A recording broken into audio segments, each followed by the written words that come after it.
네, 만나서 반갑습니다. 무더운 여름 잘 보내고 계신가요? 또 휴가 또 간 친구들도 있을 것 같고, 또 여러 가지 또 덥고 또 습하고 그렇기 때문에 또 잠자는 것도 쉽지 않은 것 같아요. 이럴 때일수록 여러분의 이제 정신뿐만 아니라 육체의 어떤 그 건강, 강건을 위해서 조금 더 조절을 한다면 더 건강한 그런 여름을 잘 마무리할 수 있을 거라고 생각이 됩니다. 오늘 말씀은 함께 하심의 위력이라는 제목을 가지고 함께 말씀을 전하려고 합니다. 우리가 여호수아 1장 9절, 특별히 여호수아 하면 대표적인 구절이라고 할 수 있는 것, 한 구절만 한번 대표적으로 우리에게 말씀해 주세요라고 한다면 1장 9절을 우리가 들 수 있을 것입니다. 다시 한번 읽으면서 하나님의 말씀을 되새겨 볼까요? 시작.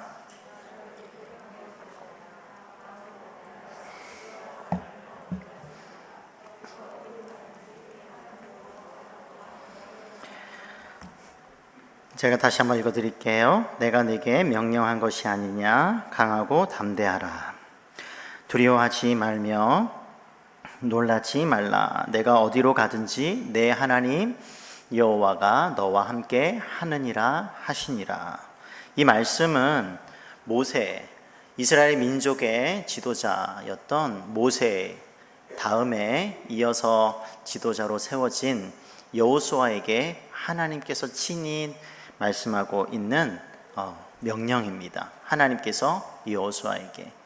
지금 여호수아는 하나님께서 맡겨주신 그 임무, 일이죠. 또 사역이라고 할 수가 있는데, 특별히 이제는 모세가 가려고 했던 출애굽 이후에 가나안 땅을 향해서 가고 있었던 이스라엘 민족. 하지만 하나님의 말씀에 불순종으로 인해 40년간 광야에서 이렇게 생활하다가 이제 출애굽 1세대들은 다 죽고 여호수아와 이제 갈렙 제외한 모든 20세 이후에 이제 1세대들은 다 죽고 나서 이제 출애굽한 2세대가 이제 남아서 하나님께서 맡겨주신 그 가나안 땅을 향한 그 명령 그리고 그 여정을 마무리해야 되는 그런 상황에 있었습니다. 그러니까 늘 모세 다음에 모세 옆에 또 모세 근처에 있기 때문에 뭐든지 모세가 하는 것을 봤으면 됐어요. 그리고 따라다니면 됐었죠. 하지만 이제는 모세가 죽었거든요. 없거든요. 어떻게 해야 될지 조언해 줄지도 또 어떻게 명령할 사람도 없기 때문에 지도해 줄 사람이 이제 사라졌기 때문에 여호수아는 걱정이 많았을 거예요. 어떤 면에서 내가 2인자로서가 아니라 이제는 민족의 대표적인 지도자로서 이 수많은 하나님의 백성들을 과연 잘 이끌 수 있을까? 그런 두려움. 내가 과연 잘 해낼 수 있을까? 그런 걱정. 하나님께서 나에게 이런 막중한 임무를 맡기셨는데 과연 내가 내 자신을 돌이켜보면 생각해보면 감당할 수 없을 것 같은 그런 불안함. 그런 상황 속에서 지금 여호수아에게 하나님께서 말씀하시는 거예요. 제일 먼저 뭐라고 말씀하시죠? 강하고 담대하라. 두 가지 명령을 하고 있어요. 긍정적인 명령과 부정적인 명령이죠. 긍정 명령은 강하고 담대하라. 같은 말을 부정 형식으로 이렇게 또 명령해 주고 있지요. 두려워하지 말며 놀라지 말라.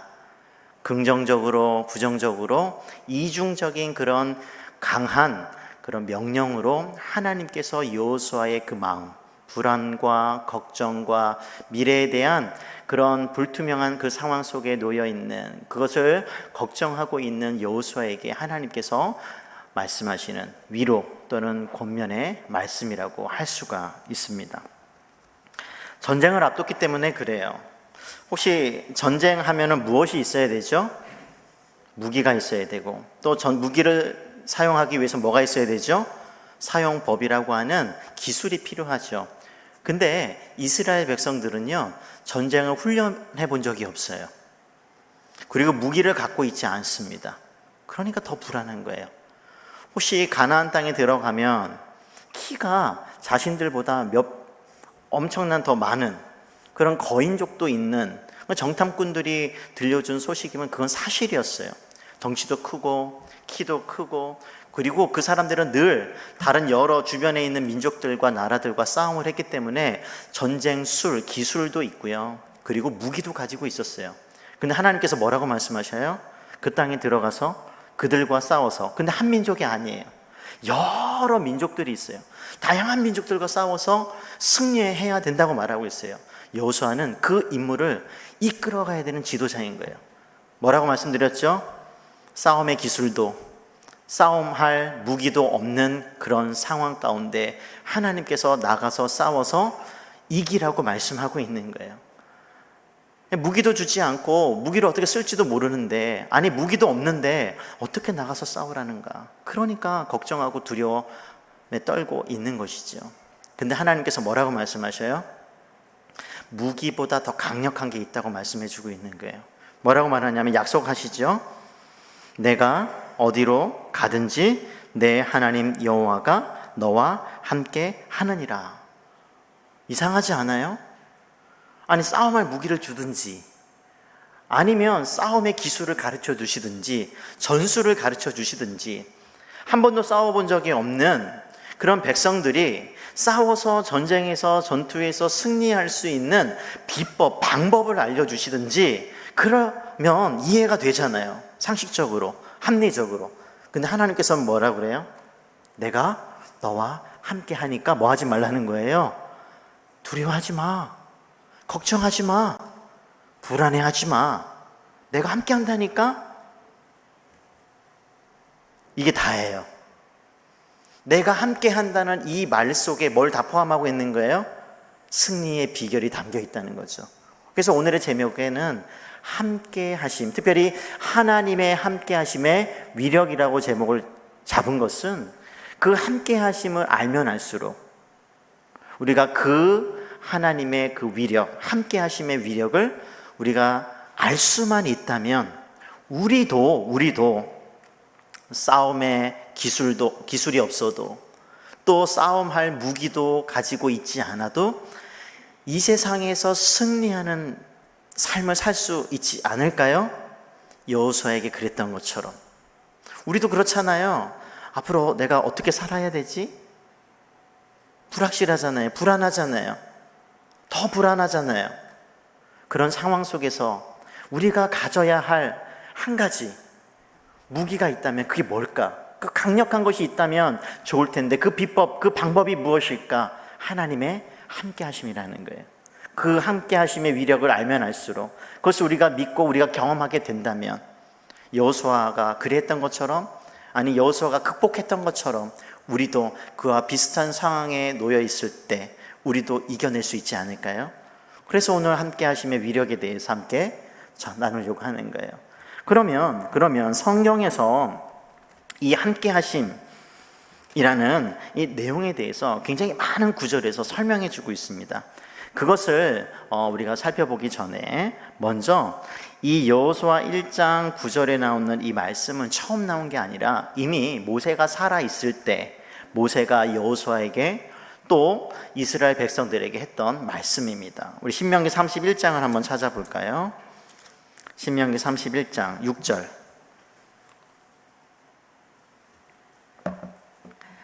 6절, 7절, 8절을 보게 되면 모세가 먼저는 이스라엘 백성들에게, 그리고 이어서 여호수아에게 하나님께서 주신 말씀을 기록하고 있습니다. 보게 되면 6절입니다. 너희는 강하고 담대하라. 두려워하지 말라. 그들 앞에서 떨지 말라. 이는 내 하나님 여호와 그가 너와 함께 가시며 결코 너를 떠나지 아니하시며 버리지 아니하실 것임이라 하고이죠. 이거는 1절에 보게 되면 모세가 가서 온 이스라엘에게 이 말씀을 전하여, 이죠. 전하는 거예요. 하나님의 말씀을 이스라엘 모든 백성들에게 말하는 거예요. 그러면서 6절에 너희는 복수로 나오고요. 그 온 이스라엘 백성들에게 강하고 담대하라. 여호수아 1장 9절에서 했던 말씀하고 똑같죠. 강하고 담대하라. 또 두려워하지 말라. 그들 앞에서 떨지 말라. 비슷한 말씀을 하고 있어요. 근데 그 다음이 중요해요. 하나님과 함께 한다는 것이 무엇인지 조금 더 다른 방식으로 설명되어 있어요.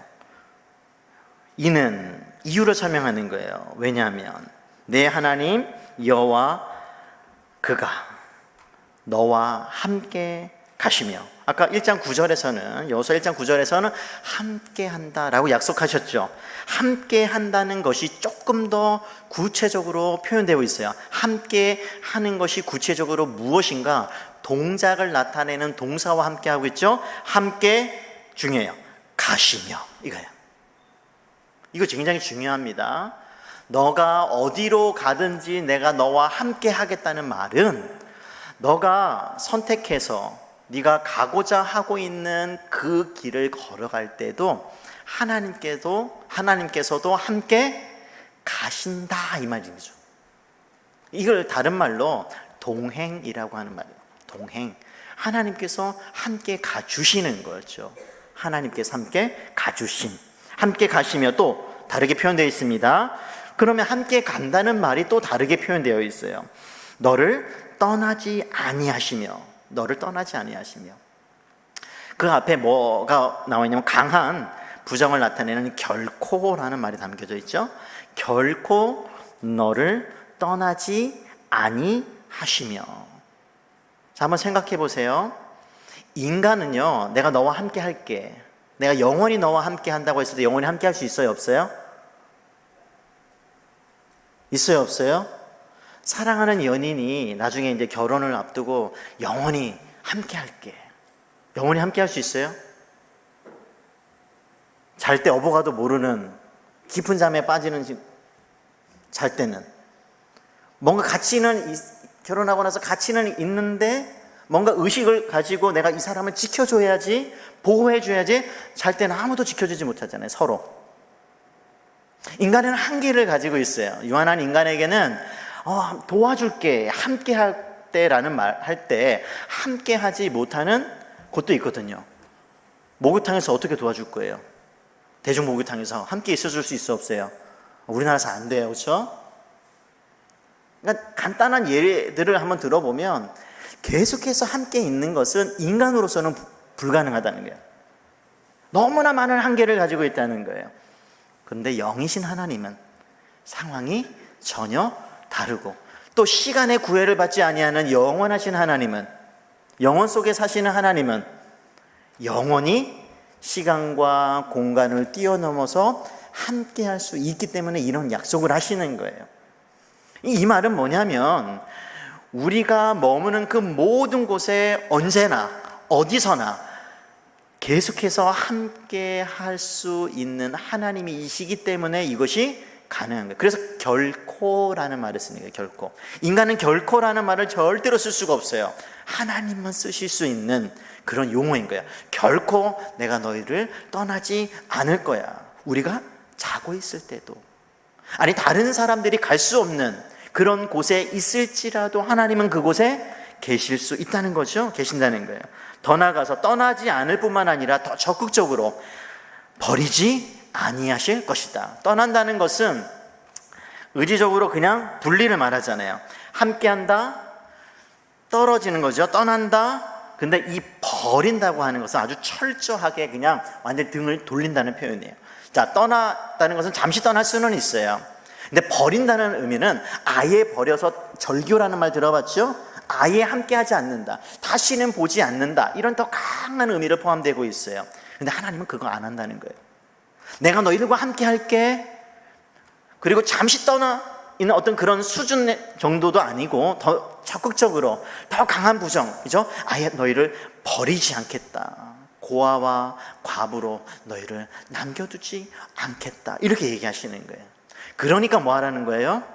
그러니까 강하고 담대하라, 두려워하지 말라, 무서워하지 말라, 떨지 말라, 이렇게 말을 하고 있는 것이죠. 말씀하고 있는 것이에요. 또 7절과 8절에서 보게 되면 이어서 이제는 모세가 여호수아에게 개인적으로 이제 자기 다음 이제 지도자인 여호수아에게 이렇게 말씀하고 있는 거예요. 같이 한번 읽어볼까요? 7절 8절입니다. 시작. 모세가 여호수아를 불러 온 이스라엘의 목전에서 그에게 이르되 너는 강하고 담대하라. 너는 이 백성을 거느리고 여호와께서 그들의 조상에게 주리라고 맹세하신 땅에 들어가서 그들에게 그 땅을 차지하게 하라. 그리하면 여호와 그가 내 앞에서 가시며 너와 함께 하사 너를 떠나지 아니하시며 버리지 아니하시리니 너는 두려워하지 말라 놀라지 말라. 아멘. 좀 익은 그런 말씀이 있죠. 7절과 8절 한번 볼까요? 그 강하고 너는 강하고 담대하라 이 말 하고요. 그 다음에 바로 이어서 8절 끝부분에 너는 두려워하지 말라 놀라지 말라. 이게 어디 나왔었죠?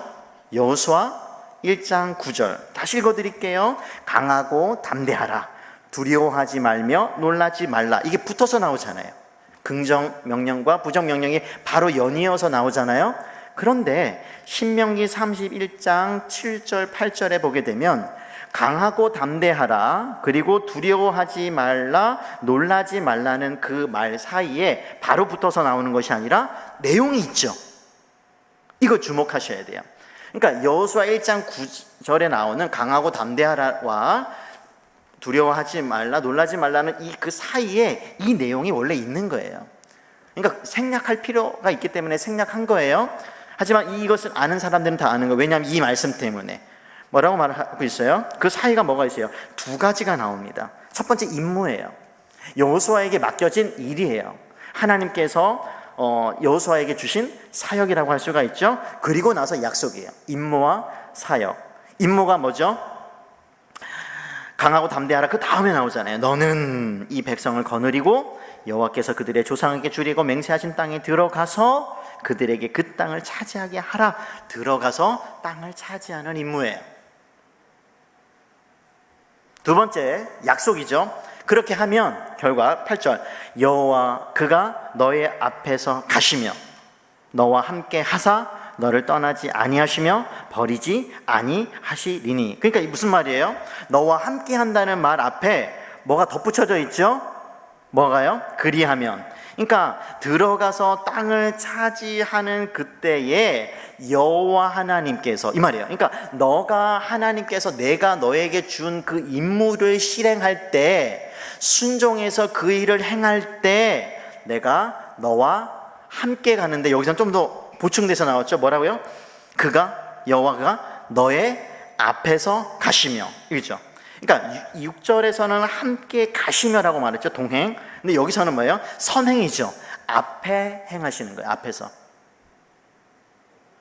그러니까 전쟁을 앞두고 있는데 내가 너와 함께 해. 이 말은 함께 간다는 말씀이고 함께 간다고 했을 때 뒤에서 갈 수도 있잖아요. 옆에서 갈 수도 있잖아요. 근데 구체적으로 말씀해 주시는 거예요. 앞서 가시겠다는 거예요. 이게 비결입니다. 자, 무기도 없어요. 전쟁 기술도 없어요. 그 무기와 전쟁 기술이 없는 이스라엘 백성들이 승리할 수 있었던 것은 뭐예요? 앞서 가시는 하나님의 동행 때문이었다는 거예요. 그럼 무슨 말이냐면 이 여러 성경들 보게 되면 자, 왕이나 대장은 맨 앞장서 가십니다. 목자도 맨 앞에서 양들을 이끌어요. 그것처럼 하나님께서 앞에 가셔서 뭘 하시겠다는 거예요? 적군들을 다 무찔러 주시겠다. 용사로서, 전쟁의 용사로서의 하나님께서 그 일을 해주시겠다고 말씀하고 있는 거예요. 그게 함께 한다는 말이에요. 이거 기억하셔야 돼요. 그럼 적군들이 왔어요. 어떻게 해야 돼요? 명령을 내리죠.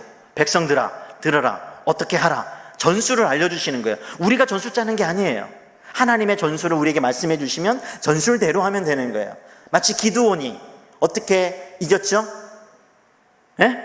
사사기를 읽어보면 되잖아요. 그냥 항아리와, 그렇죠? 불 항아리만 있어도 전쟁에서 승리할 수 있는 거예요. 아니, 그것도 없어도 돼요. 하나님께서 어떤 전술을 가르쳐 주시잖아요. 열왕기 상하를 한번 읽어보세요. 어떻게 전쟁에서 승리하죠? 뭐만 있어도 지푸라기와 나무 막대기 이런 것만 있어도 전쟁에서 승리할 수 있는 거예요. 왜요? 소리 여호수아에 또 나타나는 것처럼 우리가 알 수 있는 것은 여리고 성벽이 어떻게 무너져요? 예? 엄청난 그 공격, 그 성을 무너뜨리는 어떤 그런 어떤 그 공격 무기가 있었어요? 아니요. 그걸 막 쌓아 올려가지고 로마 군대가 그랬던 것처럼 그게 담을 타고 올라가서요? 사다리를 막 만들어서요?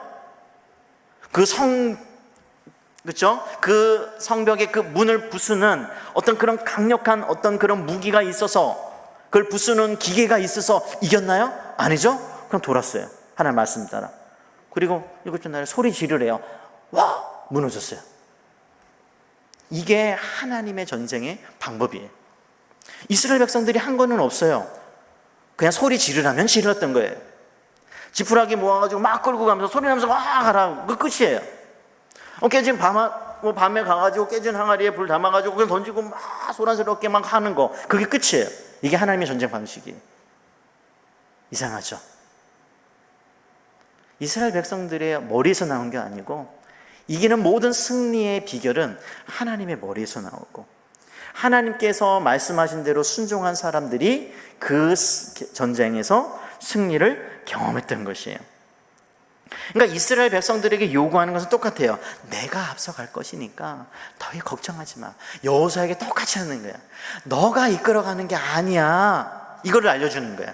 너가 이 민족을 어떻게 이끌어갈지 기획안을 짜고 계획하고 그런 어떤 목표를 세워서 하는 것이 아니라 앞장서시는 하나님의 그 뜻에 순종할 때 그러면 되는 거야. 승리를 경험할 수 있는 거야. 이렇게 말씀해 주고 있는 거죠. 그러니까 너는 두려워하지 말라고 말씀하시네요. 놀라지도 마. 내가 앞서서 다 해줄게. 이게 함께 하심의 위력이에요. 그리고 이스라엘 백성들이 앞으로 벌어지는 그 모든 전쟁에서 승리할 수 있었던 비결이죠. 그러면 성경 다른 곳에서 강하고 담대하라 라는 말이 어디에 쓰였을까요? 보면 한번 찾아볼게요. 여호수아 10장 25절.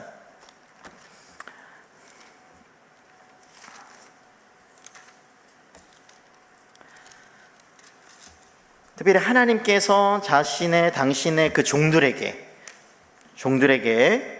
말씀하실 때 이 표현을 자주 쓰셨습니다. 하나님께서 여호수아 10장 25절인데요. 볼게요. 그 후에 여호수아가 그 왕들을 쳐 죽여 5 나무에 매달고 이제 저녁까지 나무에 달린 채로 두었다가 라고 하면서 이제 이런 부분들 10장 25절 죄송합니다. 제가 성경 구조를 조금 오타가 있었던 것 같아요. 다른 곳에 한번 볼게요. 7장 23절. 7장 23절입니다. 여호수아.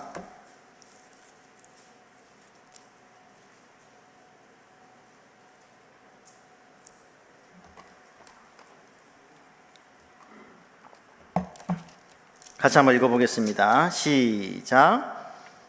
여호수아가 이르시되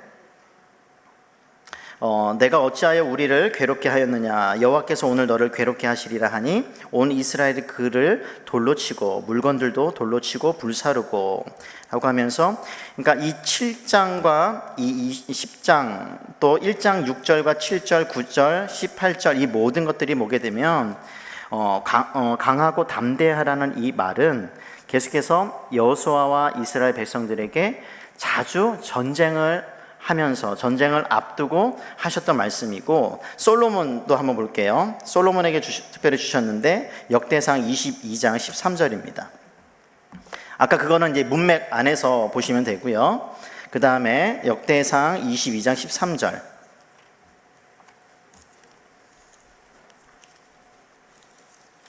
(22장 13절) 말씀을 보게 되면, 그때에 내가 만일 여호와께서 모세를 통하여 이스라엘에게 명령하신 모든 규례와 법도를 삼가 행하면 형통하리니 강하고 담대하여 두려워하지 말고 놀라지 말지어다. 똑같죠? 모세를 통하여 이스라엘에게 명령하신 모든 규례와 법도를 삼가 행하며 누구에게요? 너가 많이. 여기서 너가 누굴까요? 2절부터 보게 되면 솔로몬이에요. 다윗이 자기 아들 솔로몬에게, 이제는 자기에 이어서 왕이 되는 솔로몬에게 하는 말씀이에요. 그러니까 리더십의 세대 교체가 이루어졌을 때 강하고 담대하라, 이런 말이 나오게 되고 있죠. 이처럼 하나님을 신뢰하고 복종함으로 하나님을 따르는 자들에게 이제 승리하게 될 것인데, 그 승리의 비결 속에 하나님의 어떤 그런 강한 이런 함께 하심의 그런 말씀과 함께 권면, 강하고 담대하라, 이렇게 말씀하고 있는 것을 볼 수 있죠. 그러면 함께 하심을 한번 볼까요? 성경에서는 그러면 함께 한다, 강하고 담대하다라는 말이 하나님의 그 종들에게 이런 주시는 말씀이라고 한다면, 그것과 함께 하심도 때로는 같이 나오기도 하고, 아니면 하나님께서 함께 하신다라고 이렇게 말씀하시고 있는데, 성경에 하나님께서 함께 한다라고 했을 때 삼위 하나님의 함께 하심으로 등장하게 됩니다. 간단히 말하면 하나님께서 당신 자신이 너희와 또는 특정한 어떤 인물에게 함께 한다, 이렇게 말하기도 하고요. 두 번째는 예수님께서 제 2위 아들이시죠. 하나님의 아드님이신 제 2위이신 성자 예수님께서 내가 너희와 함께 한다, 이런 말을 쓰시고요. 제 3위이신 그 성령 하나님께서 특별히 또 뭐라고 말씀하시냐면 함께 하신다, 이런 말을 쓰는 거예요.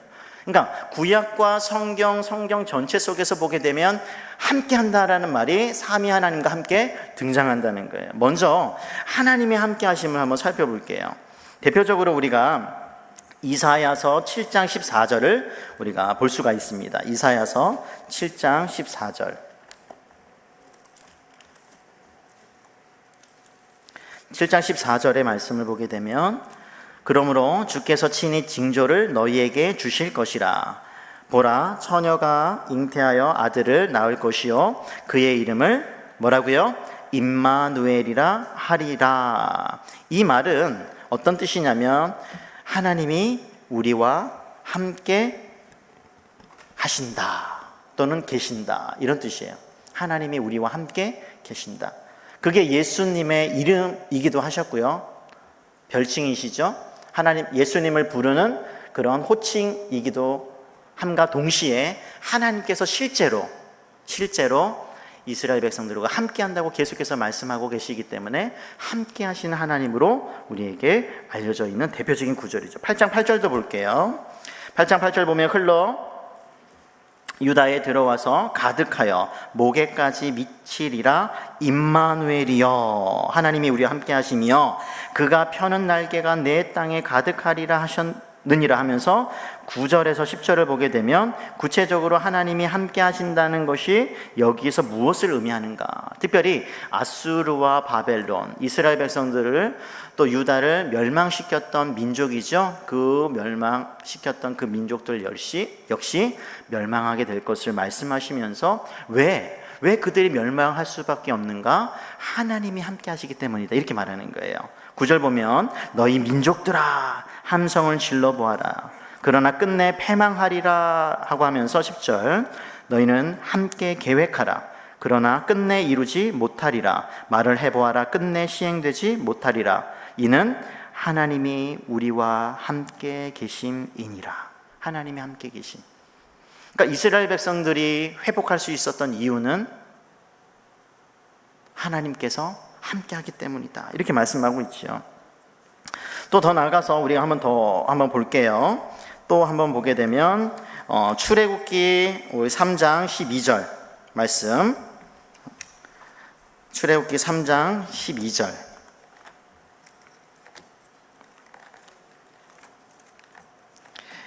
하나님께서 모세를 부르는 장면 속에 하나님께서 함께 하시겠다고 또 약속하고 계시고 있습니다. 3장 12절 보면 하나님이 이르시되 내가 반드시 너와 함께 있으리라. 내가 그 백성을 애굽에서 인도하여 낸 후에 너희가 이 산에서 하나님을 섬기리니 이것이 내가 너를 보낸 증거이라. 하나님께서 모세에게 임무를 주시죠. 그러면서 약속하시기를 그 임무를 수행할 수 있는 근본적인 힘, 근본적인 방법은 하나님께서 함께하기 때문이다. 반드시 너와 함께하겠다. 아까 말씀드리면 떠나지도 않고 버리지도 않고 앞에서 함께 행하셔서 적들이 있다면 적들을 물리쳐 주실 것이고, 그리고 지혜가 필요하면 내가 지혜를 줄 것이고, 그리고 너희가 피할 어떤 상황이라면 내가 너를 피할 길로 인도할 것이야. 이 모든 것을 다 담겨있는 표현, 반드시 너와 함께 있을 것이다. 그러니까 두려워하지도 말고 걱정하지 마, 이렇게 얘기하는 거죠. 4장 12절도 보게 되면 이제 가라, 내가 내 입과 함께 있어서 할 말을 가르치리라. 심지어 입과 함께 있겠다는 거예요. 그러니까 무슨 말이냐면 입에 어떤 말씀을 주어서 함께 하겠다 이거죠. 그러니까 말씀을 주시면서 함께 하겠다. 이거 굉장히 중요합니다. 왜냐하면 앞으로 등장하겠지만 함께 한다는 말과 그리고 하나님의 말씀, 이것이 함께 연결되기 때문이에요. 또 한번 보게 되면 우리 예레미야 1장 8절도 볼까요? 예레미야 1장 8절. 선지자 예레미야를 부르시면서 또 이렇게 나타나게 되는데, 거기서도 보게 되면 강하고 담대하라 라는 말 함께 등장하게 되죠. 1장 8절. 너는 그들 때문에 두려워하지 말라. 내가 너와 함께하여 너를 구원하리라. 나 여호와의 말이니라 하시고. 그러니까 아까도 말했지만 강하고 담대하라 라는 말과 두려워하지 말라, 뭐 이런 말이 함께 거의 같은 말이라고 말씀을 드렸잖아요. 그것이 이제는 두려워하다는 말로 대표적으로 나왔고, 그것과 함께 하나님께서 함께 할 것이다 이렇게 말씀하시는 것이 함께 연이어서 나오고 있는 것을 볼 수가 있어요. 그러니까 강하고 담대하다가 하나님의 종들을 부르시거나 임무를 맡기실 때 하나님께서 쓰셨던 표현인 것이 여기서 또 드러나게 되는 거죠. 또 19절 볼까요? 1장 19절 보면 18절부터 볼게요. 보라, 내가 오늘 너를 그 온 땅과 유다 왕들과 그 지도자들과 그 제사장들과 그 땅 백성 앞에 견고한 성읍, 쇠기 등 노성벽이 되게 하였은즉 그들이 너를 치나 너를 이기지 못하리니 이는 내가 너와 함께하여 너를 구원할 것이니라. 여호와의 말이니라. 함께한다. 그러니까 적들이 아무리 싸움을 걸어도 이길 수 없는 것은 하나님께서 함께하기 때문이다. 이렇게 얘기하고 있는 거죠. 말씀하고 있는 거죠. 또 특별히 이 강하고 담대하라, 이것이 함께한다라는 말과 함께 나오기도 해요. 그리고 따로 떨어져 나오기도 하고. 이사야서 한번 볼까요? 이사야서 35장 4절 말씀 볼게요. 35장 4절 말씀.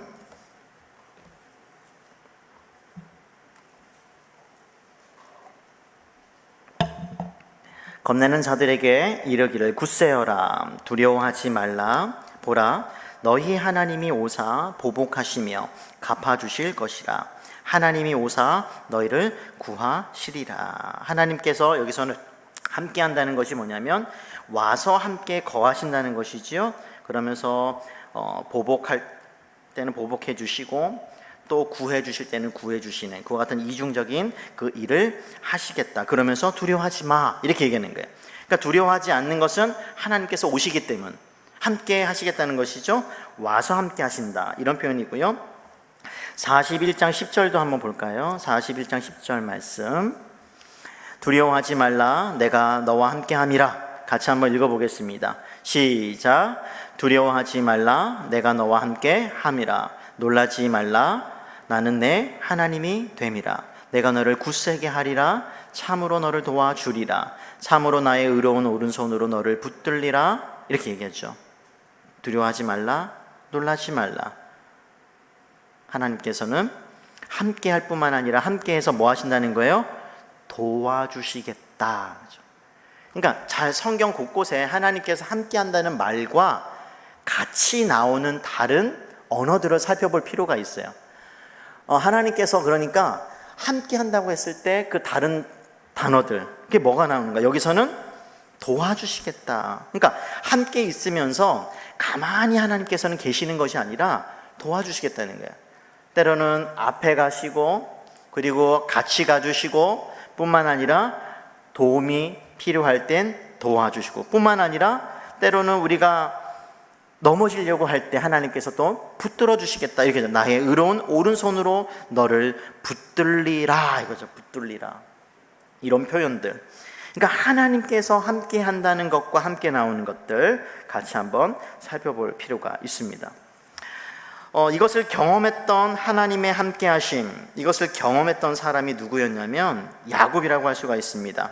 우리 창세기 28장에 보게 되면 그 야곱은 그 어려움을 당할 때 또 앞으로 장차 자신의 미래가 어떻게 될지 굉장히 불안해하고 있을 때 하나님께서는 약속해 주시죠. 함께 해주겠다.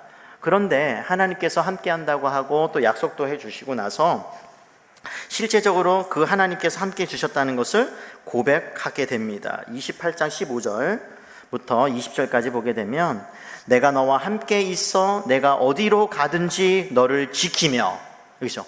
그러니까 함께 한다는 말과 함께 나오는 다른 단어들을 보시라는 거예요. 내가 너와 함께 있어 내가 어디로 가든지, 여기까지 여호수아 1장 9절에 나왔던 거하고 똑같아요. 그 다음이 좀 다르죠.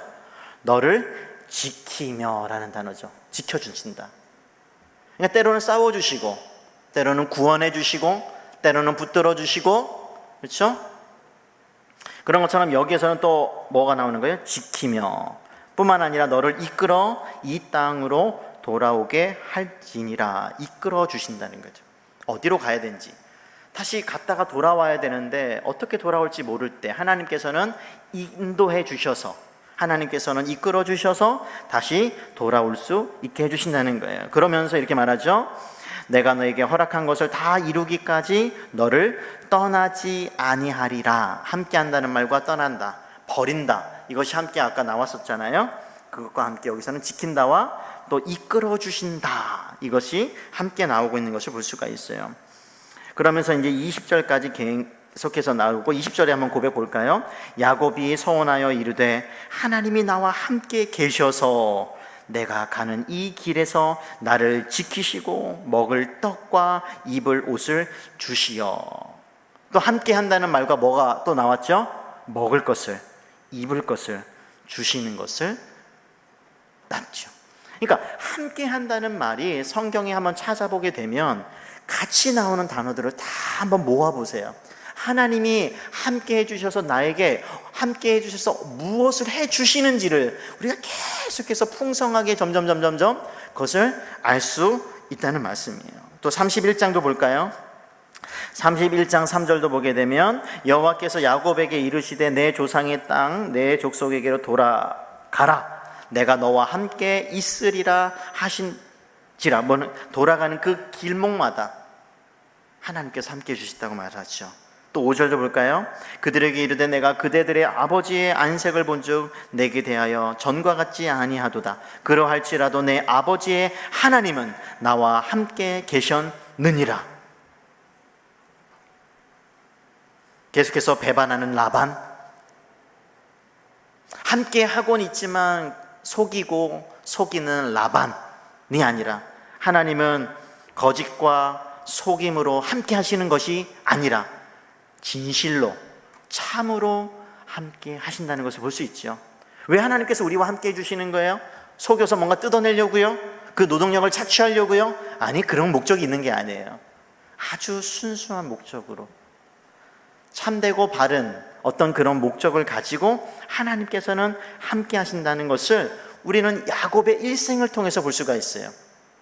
라반은 함께 하면서 속여서 자기의 노동력을 착취했다면 하나님은 함께 하시면서 노동력을 착취하는 것이 아니라 뭔가 베풀어 주시려고, 이끌어 주시려고, 지켜 주시려고, 보호해 주시려고, 채워 주시려고, 먹이시려고, 입혀 주시려고 하나님께서 함께 하신다는 거예요.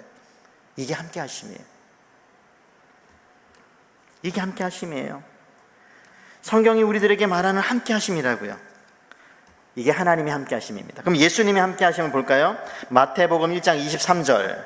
그럼 예수님의 경우는 어떻게 나오는가? 예수님은 항상 하나님과 연결되어 있습니다. 하나님과 관련해서 항상 함께한다는 말을 쓰고 계시는 것을 볼 수 있죠. 아까 우리가 그 이사야서 7장에 나와 있던 것처럼 임마누엘에 대한 그 예언 있죠? 이사야서 7장 14절에 나왔던 임마누엘에 대한 예언의 성취가 마태복음 1장 23절을 통해서 드러나게 됩니다. 보라, 처녀가 잉태하여 아들을 낳을 것이요 그의 이름은 임마누엘이라 하리라 하셨으니, 이를 번역한즉 하나님이 우리와 함께 계시다 함이라 하고 하면서 뭐라고 말씀하시냐면 그 위에 20절, 21절, 22절 이 모든 일이 된 것은 주께서 선지자로 하신 말씀을 이루려 성취하려 하심이라. 간단히 말하면 예수님의 임마누엘, 하나님께서 이사야 선지자를 통해서 임마누엘, 한 아들이 태어나서 임마누엘이 되어서 임마누엘 하나님이 함께 하셔서 하는 그 모든 행위들을 하게 될 건데, 지금 그 임마누엘에 대한 예언이 예수님을 통해서 이루어졌다, 성취되었다, 우리에게 얘기해 주시는 거예요. 뿐만 아니라 마태복음 28장 20절 볼까요? 마태복음부터 요한복음까지 여러분 읽어보시면 내가 너희들과 함께 있어, 함께 있어, 함께한다, 함께한다, 제자들에게 계속해서 했던 말들 중에 하나가 함께한다는 말이고요. 마지막에 예수님께서 죽으셨다가 이제 죄에서 우리 죄인들을 해방시키기 위해서 죽으셨다가 3일 만에 부활하신 후에 이제 승천하시게 되는데, 승천하기 전에 제자들에게 앞으로 예수님이 떠나면 우리가 어떡하지? 마치 모세가 떠나갔으니 이제는 내가 어떻게 민족의 지도자를 이끌 수가 있을까 고민하고 걱정하고 있었던 여호수아가 그랬던 것처럼 그런 두려움에 빠져 있을 법한 제자들을 향해서 예수님께서 뭐라고 말씀하시죠? 28장 20절 한번 읽어보겠습니다. 시작. 내가 너희에게 분부한 모든 것을 가르쳐 지키게 하라. 볼지어다 내가 세상 끝날까지 너희와 항상 함께 있으리라. 세상 끝날까지 함께 할 수 있는 능력이 있는 분만 있는 어떤 그런 예수님이시기에, 주이시기에 이런 표현을 쓸 수가 있는 거예요. 항상이라는 말.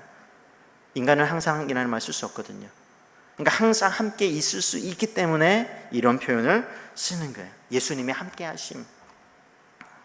갈라디아서 2장 20절에 보게 되면 예수님이 내 안에, 내가 그리스도 예수 안에, 항상 어떤 연합된 형태로 하나님께서는 이제는 예수님을 우리와 함께 해 주시죠. 뿐만 아니라 누가복음 23장 43절에도 보게 되면 이제는 강도에게 이제 낙원에서 너가 나와 함께 하리라, 이런 말도 쓰고요. 그리고 더 나아가서 예수님께서 뭐라고 하냐면 하나님이 예수님 안에 있다는 거예요. 그러니까 하나님과 예수님이 함께 하신다는 표현이 나오게 되거든요. 요한복음 7장 33절 굉장히 중요합니다. 요한복음은 특별히 하나님이 함께 하신다고 예수님께서 친히 말씀하고 계세요. 요한복음 7장 33절 보게 되면 예수께서 이르시되 내가 너희와 함께 조금 더 있다가, 그죠? 너희와 함께 조금 더 있다가 나를 보내신 이에게로 돌아가겠노라. 그죠? 하나님께서는 지상에서 제자들과 함께 계셨어요. 그리고 승천하시고 나서도 아까 마태복음 28장 20절에 읽었던 것처럼 승천하시고 나서도 함께 계시다고 말씀하시고 있으며, 또 8장 16절에 보게 되면 여기 중요한 말씀이 나옵니다. 8장 16절 만일 내가 판단하여도 내 판단이 참되니 이는 내가 혼자 있는 것이 아니요 나를 보내신 이가 나와 함께 계심이라. 그러니까 예수님 안에 하나님이 함께 계신다, 이 표현이에요. 16장 32절도 볼까요? 16장 32절을 보게 되면 보라 너희가 다 각각 제 곳으로 흩어지고 나를 혼자 둘 때가 오나니 벌써 왔도다. 그러나 내가 혼자 있는 것이 아니라 아버지께서 나와 함께 계시느니라. 인간들은, 제자들은 다 떠나갈 수 있다는 거예요. 하지만 하나님은 떠나가지 않는다는 거죠. 예수님께서 우리들에게 친히 보여주시는 거예요. 하나님이 함께하는 그런 사람이 어떤 사람인지를 예수님께서 친히 우리들에게 보여주시는 거예요. 그러니까 여러분들 하나님이 함께하시는 사람의 어떤 그런 위력, 함께하심의 그 능력을 경험하고 싶다면 예수님을 보시면 돼요. 하나님이 함께하시는 그런 사람의 특징이 무엇인가? 물론 하나님 하나님이면서 동시에 인간이기 때문에 그 뭐 더 특별하지 않나요? 맞아요. 더 특별해요. 하지만 인간으로서의 예수님, 하나님이 함께 하실 때 인간으로서 또 견디고 이겨내고 또 보호를 받고 하는 그 함께 하심의 위력을 또한 우리들에게 보여주기 때문에 예수님 속에서 또한 우리들이 발견해야 되는 또는 경험해야 되는 그런 함께 하심의 위력들이 있다는 것이죠. 성령님의 함께 하심을 또 마지막으로 한번 살펴보게 되면 대표적으로 요한복음 14장 16절 앞에 조금 가면이 있어요. 14장 16절.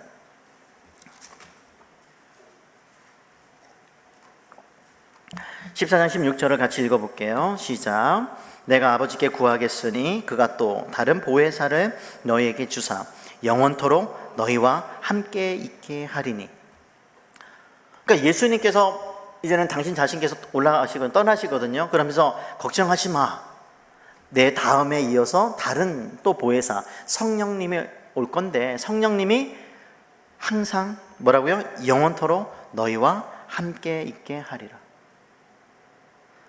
그러니까 하나님께서도 당신의 백성들에게 함께 있어 줄게, 내가 함께 갈게, 함께 있으면서 내가 앞서갈게, 지켜줄게, 구원해줄게, 보호해줄게, 붙들어줄게, 입혀줄게, 먹여줄게, 이렇게 다양한 표현, 함께 하심을 그런 인간의 언어로 표현해 주셨다면 실제로 그러셨고요. 예수님도 아니 그 임마누엘이 실체가 되어서 인간으로서 오셔서, 임마누엘의 호칭이 하나님이 함께 한다는 표현이에요. 그러면 실제적으로 하나님이 함께 하시고 뿐만 아니라 하나님께서 이제는 예수님의 어떤 그 사명을 다하고 이제 승천에 올라가실 때 내가 예수님이 너희와 항상 함께 있을게 라고 얘기하실 뿐만 아니라 예수님이 올라가시고 나서 이제는 지상에 남겨져 있는 그 자들을 향해서 그냥 내버려 두지 아니하고 성령님을 보내주셔서 성령님께서 뭐 하는 거예요? 항상 함께 있는 존재로 우리에게 부어주셨다는 거예요. 내려주셨다는 거예요. 삼위 하나님의 함께 하심이죠. 요한일서 4장 13절에 보게 되면 이런 표현이 있습니다. 요한일서 4장 13절. 그의 성령을 우리에게 주심으로 우리가 그 안에 거하고 그가 우리 안에 거하시는 줄을 아느니라. 성령님이 어떻게 거해요? 내가 성령님 안에, 성령님이 내 안에.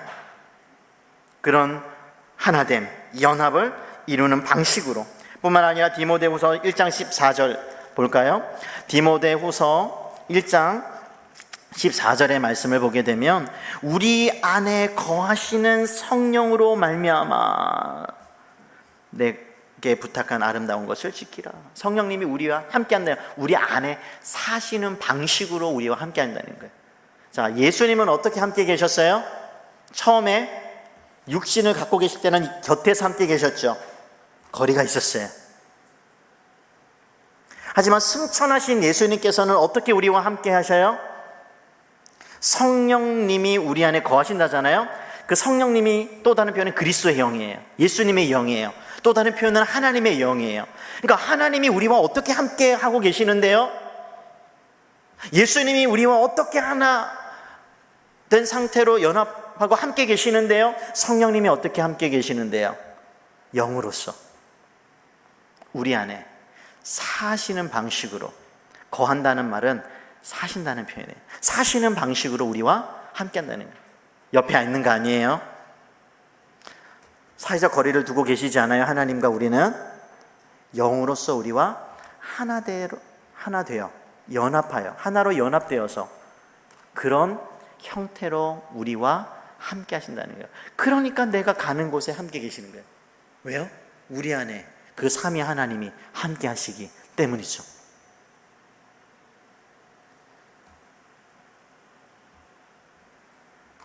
고린도전서 3장 16절 말씀 보게 되면 이제 조금만 더 볼게요. 이왕 봤으니까 3장 16절 말씀 보게 되면 너희는 너희가 하나님의 성전인 것과 하나님의 성령이 너희 안에 계시는 것을 알지 못하느냐? 성령님이 어떻게 해요? 우리 안에 계시는 방식으로, 똑같은 말이죠. 거한다, 계신다 이거죠.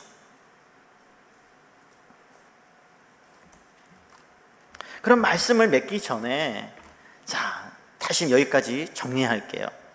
성경은 우리에게 여호수아에게 하셨던 말씀, 강하고 담대하라, 두려워하지 말라, 놀라지 말라. 이 말씀을 온 이스라엘 백성들에게도 하셨고, 특별히 어떤 상태에 있는 앞으로 전쟁을 앞둔 이스라엘 백성들, 어떤 싸움을 앞둔 이스라엘 백성들, 그리고 어떤 회복을 앞두고 있는 이스라엘 백성들, 하나님의 구원과 도움이 간절히 필요한 그런 상황 가운데 놓여 있는 그런 이스라엘 백성들에게 하셨던 명령이 강하고 담대하라, 두려워하지 말라, 놀라지 말라는 말씀이었고, 왜요?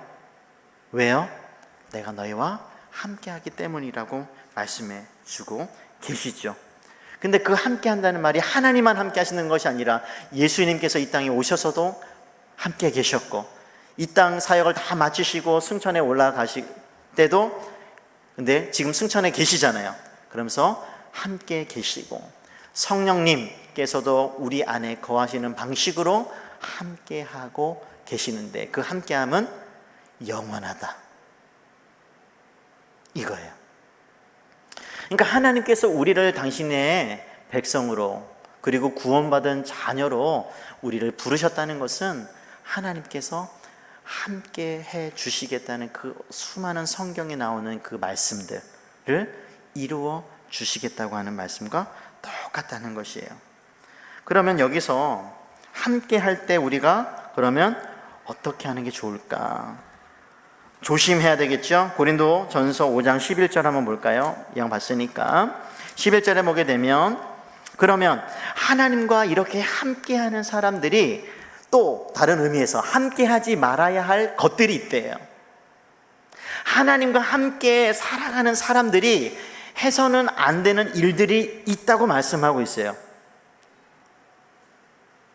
5장 11절 같이 읽어볼게요. 시작. 이제 내가 너희에게 쓴 것은 만일 어떤 형제라 일컫는 자가 음행하거나 탐욕을 부리거나 우상 숭배를 하거나 모욕하거나 술 취하거나 속여 빼앗거든 사귀지도 말고 그런 자와는 함께 먹지도 말라 함이라. 하나님께서 싫어하시는 그런 목록이 여기에 몇 개 나왔죠. 여러 목록들 중에 몇 가지가 나왔어요. 성적인 부정, 그리고 탐욕이죠. 욕심이 잉태하면 죄가 됩니다. 왜냐하면 모든 죄는 우리의 욕망, 그릇된 욕망에서 모든 게 시작이 돼요. 그래서 그런 거예요. 뿐만 아니라 우상 숭배, 욕망이 극에 달할 때 우상 숭배화시키는 거죠. 그게 정치적인 이념일 수도 있고, 여러분들의 아름다움일 수도 있고, 여러분의 그거 공부 자체가 하나의 신이 될 수도 있고, 우상 숭배가 될 수 있고, 또 학업, 결혼, 일 하는 그 모든 것들, 하나님보다 위에 있는 어떤 그런 거죠. 그리고 모욕하거나, 모욕이라는 말이 뭐예요? 목욕 아니에요. 목욕하지 말아요. 하나님께서 말했죠. 부모를 공경하라라고 했더니 누가 부모를 공격하라고 그랬잖아요. 실제로 막 공격하고 있는 아이들, 순종하는 아이들이 있었다고, 초등학생들 중에.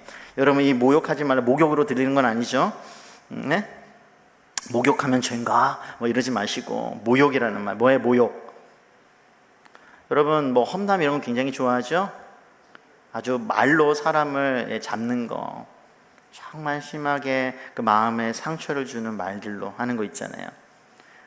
그러니까 요즘 연예인들이나 TV에 어떤 그 유명세를 타고 있는 사람들이 좀 거친 말, 특히 영화에서는 왜 이렇게 욕이 많이 나오는 거예요? 네? 욕 안 하면은 영화가 재미가 없어요? 네? 왜 돈 주고 욕을 먹고 있는, 그 이해가 안 가지만. 또 술 취하거나, 쉽지 않나요? 속여 빼앗거든, 도둑질하는 것들이죠. 사기죠. 속여 빼앗는 거는 사기이죠. 네. 이런 자와 사귀지도 말고 함께 먹지도 말라, 이렇게 어울리지 말라고 말씀하고 있어요. 이게 함께, 하나님과 함께 하는 사람, 삼위 하나님과 함께 하는 사람들의 몇 가지 도덕적인, 윤리적인 그런 말씀이라고 한다면, 이렇게 중요한 말씀이 있어요. 조금 더 구체적으로 이제는 이 시편의 말씀을 보게 되면 조금 더 함께 했을 때, 그러면 하나님은 어떤 자와 함께 하시는가 궁금하지 않아요? 어떤 자격이 필요한가요? 특별히 하나님께서 함께 하시는 사람이 있나요? 있더라고요.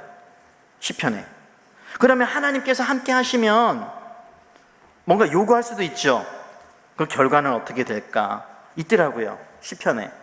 하나님께서는 대표적으로 우리와 함께 한다는 것을 비유적으로 표현하는 어떤 것도 말씀도 있더라는 거예요. 우리 시편 23편 4절부터 볼까요? 조금 더 남았습니다. 이 시편만 보면 끝나요. 조금 더 인내하겠습니다. 시편 23편 4절 말씀. 23편 4절의 말씀을 보게 되면 함께 한다는 말이 나오게 되죠. 근데 1절부터 봐야 돼요. 1절에 우리가 잘 아는 말씀이니까 함께 읽어보겠습니다. 1절 시작. 여호와는 나의 목자시니 하나님이 목자가 되신다. 이 말은 뭐냐면 하나님이 함께 하신다. 특히 목자로서 함께 하신다는 거예요. 목자는 왕으로도 표현할 수도 있고요. 목자가 하는 일이 뭘까요? 두 가지입니다. 자기 양은 보호하고 먹이는 일을 주로 합니다.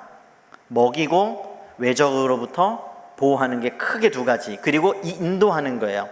원래 있었던 우리로 잠시 나왔다가 다시 돌아가는, 이끌어가는 일을 하는 것이 목자죠. 하나님이 목자가 되시면 부족함이 없어요. 완벽하니까.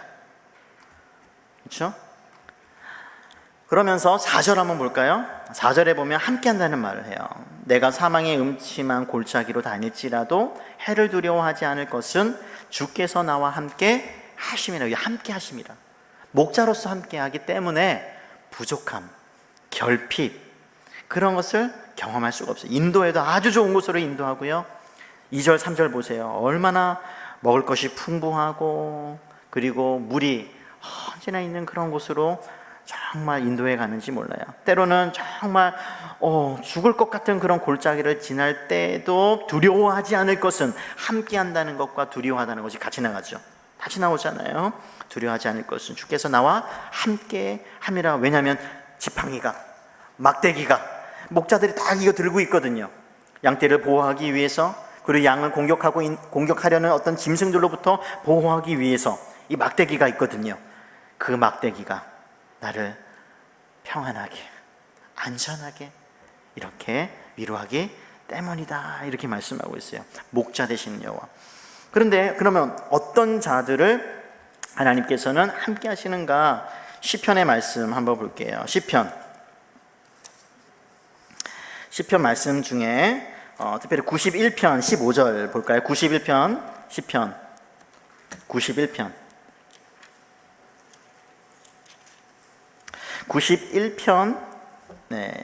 15절 그가 내게 간구하리니 내가 그에게 응답하리라. 그들이 환난 당할 때에 내가 그와 함께하여 그를 건지고 영화롭게 하리라. 여기서 그가 나오죠. 하나님이에요. 하나님께서 아니 그가 아니고 여기서는 이제 기도자죠. 기도자가 하나님께 기도할 때 내가 그에게 응답해 줄 거라고 말씀하시면서 특별히 어떤 때 환난 당할 때에 여기죠. 자, 기도자가 어려움에 처했어요. 그때 하나님께 기도해요. 그때 하나님께서 뭐라고 한다고요? 그와 함께하여 그를 건지고 환난에서 어려움에서 건져내고 영화롭게 하리라. 건져낼 뿐만 아니라 네 맘대로 살아라 라고 말하는 것이 아니라 빛나게 해주시겠다는 거죠. 명예 회복시켜 주시겠다는 거예요. 그런데 여기서 그 기도자 누구일까요? 볼까요? 11절 9절 내가 말하기를 여호와는 나의 피난처시라 하고 지존자를 너의 거처로 삼는 자. 2절 볼까요? 1절 2절 지존자의 같이 읽어보겠습니다. 시작. 지존자의 은밀한 곳에 거주하며 전능자의 그늘 아래에 사는 자여 나는 여호와를 향하여 말하기를 그는 나의 피난처요 나의 요새요 내가 의뢰하는 하나님이라 하는 자. 이런 자가 환난을 당할 때 기도할 때 하나님께서는 들어주시겠다는 거예요. 함께 해서. 그리고 그를 명예를 회복시켜 주시고 그리고 영예롭게 해주시겠다고 말씀하는 거죠. 그러니까 하나님께서는요, 아무나 함께하는 것이 아니라 하나님만이 나의 피난처입니다. 하나님밖에 없습니다. 내가 의지하고요, 내가 살아갈 소망은 하나님밖에 없습니다. 그래서 늘 하나님의 그 그늘 아래, 전능자의 그 그늘 아래, 그 전능하심을 의뢰하면서 기도하면서 살아가고자 하는 그런 자들과 함께 해주신다는 거예요. 그들이 기도할 때 들어주시겠다는 거예요. 하나님을 의뢰하지도 않고, 하나님을 의지하지도 않고, 하나님 없어도 저는 얼마든지 살 수 있습니다, 그런 듯한 인생을 살면서, 삶을 살면서 하나님께서 합당하게, 그래, 당당하게 내가 너와 함께 해줄게, 걱정하지 마, 이런 말씀하는 것이 아니라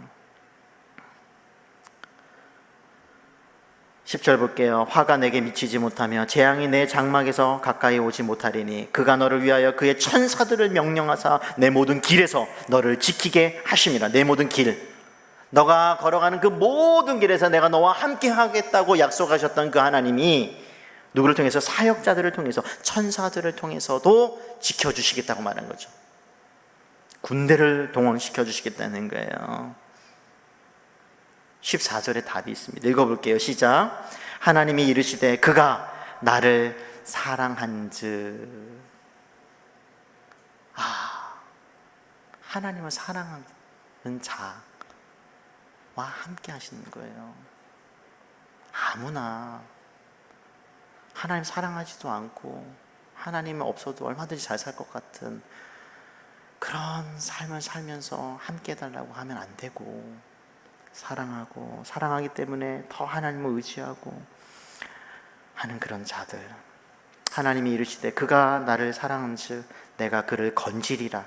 그가 내 이름을 안즉 내가 그를 높이리라. 그 사랑하는 자가 내게 간구할 때 내가 응답하리라 이거예요. 사랑하는 자. 그럼 우리 어떻게 살아야 돼요? 73절, 우리 73장을 한번 볼게요. 73편 23절에서 28절에 보게 되면 하나님을 사랑하는 자가 누리는 하나님의 함께하심, 그리고 그 위력이라고 한다면 이렇게 하죠. 73편 23절부터 보게 되면 내가 항상 주와 함께 하니, 사랑해서 항상 하나님과 함께해요. 그때 하나님께서 뭐 해주신다고 말하고 있어요? 주께서 내 오른손을 붙드셨나이다. 내가 항상 주와 함께 하니, 그러니까 하나님이 함께 하지만 하나님이 함께 하는 자도 뭐 하는 거예요? 동시에 반대로 하나님과 함께 항상 하려고 하는 자라는 거예요. 그렇게 될 수밖에 없는 거예요. 그때 붙들어 주시고 하나님의 함께 하심의 위력을 경험하는 거예요. 하나님을 사랑하고, 그리고 항상 하나님과 함께 하려고 하는 자. 그리고 구체적으로 뭐라고요? 하나님 나의 요새요, 피난처요, 그리고 하나님의 그 그늘 아래 있어야 제가 언제나 안전할 수밖에 없습니다. 하나님을 늘 의지하면서 기도하는 자. 그렇죠. 여러분, 누구와 함께 하시는가요? 누구와 함께 하죠? 그래서 73편 27절 28절에 보면 이런 말씀이 있습니다. 무릇 주를 멀리하는 자는 망하리니 음녀같이 주를 떠난 자를 주께서 다 멸하셨나이다. 하나님께 가까이 함이 내게 복이라. 내가 주 여호와를 나의 피난처로 삼아 주의 모든 행적을 전파하리이다. 하나님께 가까이 함이 내게 복이다. 여러분도 그렇게 믿고 있나요? 제가 지금까지 하나님이 우리와 함께 하신다고 수없이 많은 구절을 들어서 우리에게 약속해 주고 있는 하나님의 모습을 보았습니다. 그 말씀 우리에게 왜 할까요?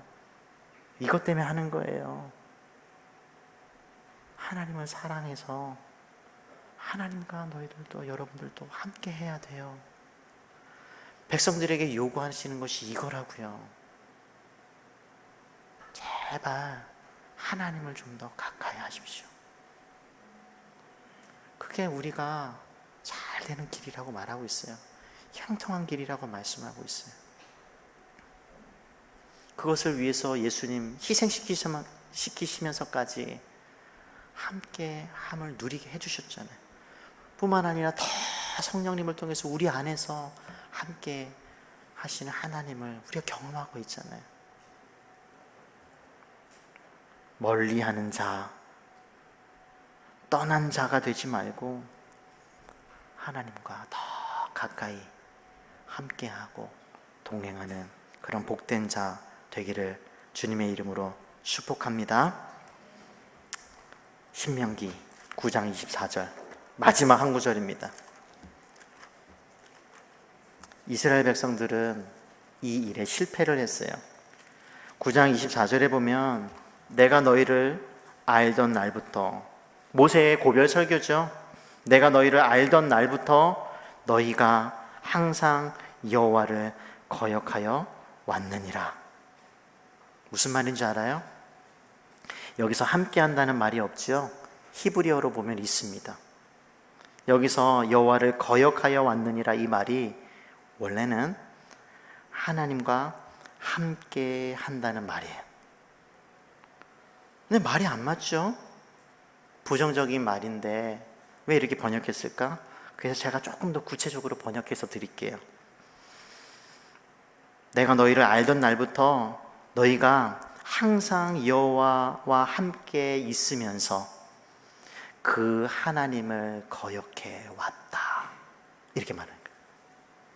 하나님과 함께 있겠다고 하면서 살아왔는데 너희들 함께하는 역사 한번 뒤를 돌아봐. 거역의 역사야. 그 이야기를 하는 거예요. 이스라엘 백성들은 실패했습니다.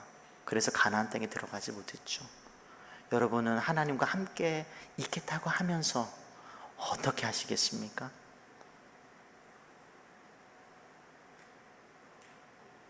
거역하지 말고 하나님을 더 가까이 하는 자가 되기를 바랍니다.